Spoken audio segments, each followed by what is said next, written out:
जय माता दी मित्रों। आज हम बात करेंगे कि आज के परिप्रेक्ष्य में गायत्री साधना आवश्यक क्यों है। आज हम गायत्री साधना की महत्ता के ऊपर बात करेंगे। मित्रों, आज का जो समय चल रहा है ये समय बहुत अच्छा नहीं कहा जा सकता और इस समय में, इस कली काल के समय में कोई भी साधना, कोई भी सिद्धि या किसी भी प्रकार की उपलब्धि बिना गायत्री कृपा के आपको प्राप्त नहीं हो सकती है। यदि आपने बहुत ज़्यादा परिश्रम करके किसी भी प्रकार की उपलब्धि, सिद्धि या साधन प्राप्त भी कर लिया तो वो आपके पास ज़्यादा समय तक स्थायी नहीं रहेगा, क्योंकि जो कली काल का प्रभाव है मित्रों, उसके कारण लोग के पास शक्ति आती है तो उनके अंदर अहंकार उत्पन्न हो जाता है और अहंकार ही साधक का सबसे बड़ा शत्रु है। लोग सोचते हैं कि उनके शत्रु दुनिया में हैं, रिश्तों में हैं, लेकिन वास्तव में शत्रु तो मनुष्य के भीतर ही होता है।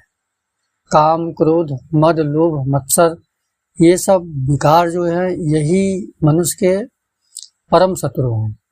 तो गायत्री साधना करने से व्यक्ति के अंदर पात्रता का विकास होता है। गायत्री साधक शक्ति की सर्वोच्च सीमा को प्राप्त कर सकता है और शक्ति को धारण कर सकता है। बिना गायत्री साधना के आप शक्ति को धारण नहीं कर सकते।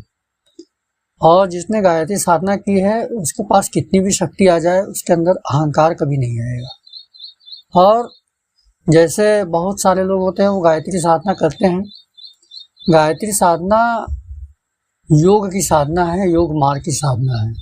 गायत्री साधना के द्वारा आपका शरीर, मन, आत्मा, ये तीनों पवित्र हो जाते हैं। और जो गायत्री मंत्र की वाइब्रेशंस होती हैं वो बहुत ज़्यादा होती हैं, उसकी जो आवृत्तियाँ होती हैं बहुत ज़्यादा होती हैं। जैसे कोई भी साधक गायत्री मंत्र का जाप करता है तो गायत्री मंत्र जो है उसके मूलाधार चक्र से लेकर के सहस्त्रार चक्र तक एक दिव्य तरंग रूपी शक्ति का प्रवाह करता है, जिससे कि मनुष्य का शरीर पवित्र होता चला जाता है। और जैसे जैसे उसके वाइब्रेशंस बढ़ेंगे वैसे वैसे उसकी नकारात्मकता खत्म हो जाती है। जो गायत्री मंत्र के वाइब्रेशंस हैं वो पाप, नकारात्मक कुविचारों को खत्म करने के लिए सबसे सर्वश्रेष्ठ माने गए हैं। जब आप अपने अंदर से कुविचार और अज्ञानता को दूर कर लेते हैं तब आप किसी भी सिद्धि या किसी भी शक्ति को प्राप्त करने या धारण करने के योग्य बन पाते हैं। इसीलिए हर व्यक्ति को गायत्री साधना अवश्य करनी चाहिए। और आचार्य राम शर्मा जी ने यहाँ तक कहा है कि यदि आप जीवन में के हर क्षेत्र में सफलता प्राप्त करना चाहते हैं तो कम से कम 3 माला का गायत्री अवश्य ही जपे रोज। उसके साथ आप कोई भी अगर साधना करेंगे तो उस साधना का फल आपको प्राप्त होता है। बिना, कलयुग में कहा गया, बिना गायत्री के आपको साधना का फल प्राप्त नहीं होता। और जो लोग चमत्कारों की बात करते हैं कि ये प्राप्त कर लिया, वो प्राप्त कर लिया, ये ध्यान है, तो समझ लीजिए कि उनके पास नकारात्मक शक्तियां हैं। वो भूत, प्रेत, पिशाच, कर्ण पिशाचनी, इस तरह की निगेटिव एंटिटी को पूछ करके, चमत्कार दिखा करके, दरबार लगा करके लोगों को भ्रमित करते हैं। तो ऐसे लोगों से आप सावधान रहिए। जो गायत्री साधक होगा वो कभी भी चमत्कार की बात नहीं करेगा, वो भक्ति, ज्ञान, वैराग्य, समर्पण की बात करेगा।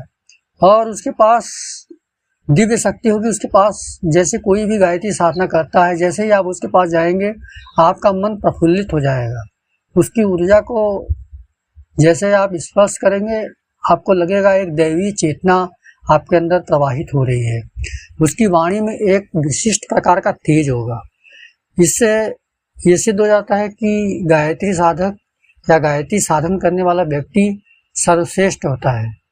और शास्त्रों में यहाँ तक कहा गया है कि बिना गायत्री जपे कोई ब्राह्मणत्व, द्विजत्व को प्राप्त नहीं हो सकता।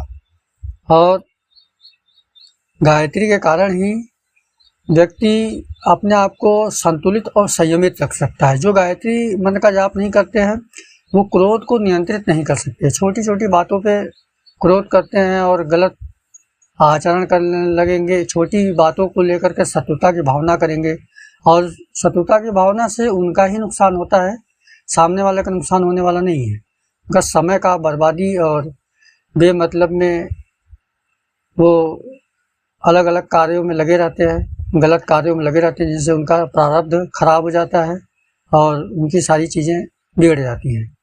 लेकिन जो गायत्री साधना करते हैं वो दिव्य शक्तियों को धारण करते हैं, और वो कोई भी साधना करे, फिर महाविद्या साधना करे या शिव की साधना करे या भगवान विष्णु की साधना करे, वो जिस किसी भी देवता की साधना करेंगे या जिस किसी भी देवता का आवाहन करेंगे, जिसने गायत्री जपा है उस देवता को आना ही पड़ता है। अवश्य ही वो देवता आएगा और उन्हें दर्शन देगा, अनुभव देगा और उनके समस्याओं का समाधान करेगा।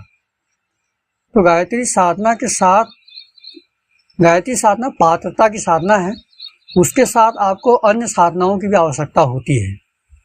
तो गायत्री साधना आप करते रहिए, जिससे आपकी पात्रता बढ़ती चली जाएगी, और फिर उसके बाद आप महाविद्याओं की साधना कर सकते हैं। माता बगलामुखी, माता धूमावती और जितनी भी महाविद्याएं हैं उनको साध सकते हैं। और यदि आप गायत्री मार्ग से महाविद्याओं की साधना करेंगे तो आपको तामसिक भोग देने की आवश्यकता नहीं है। सात्विक तरीके से ही आप साधना में सफलता के सर्वोच्च शिखर पे पहुंच सकते हैं, और ये साधना का एक छोटा मार्ग होता है।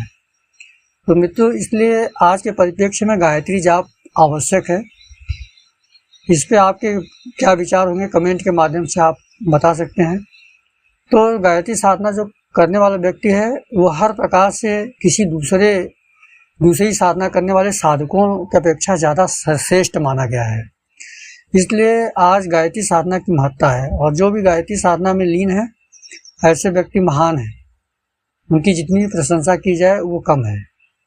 गायत्री साधना के साथ आप किसी भी साधना को करेंगे तो उस साधना में आपको सर्वोच्च अनुभव प्राप्त होंगे, और वो जो शक्ति आपको प्राप्त होगी उस शक्ति के मुकाबले दूसरी किसी भी साधना से प्राप्त शक्ति कम ही होगी। आपको शक्ति की सर्वोच्च सीमा को प्राप्त कर लेते हैं आप। किसी भी प्रकार की एनर्जी जो आती है गायत्री साधक के पास वो दिव्य होती है।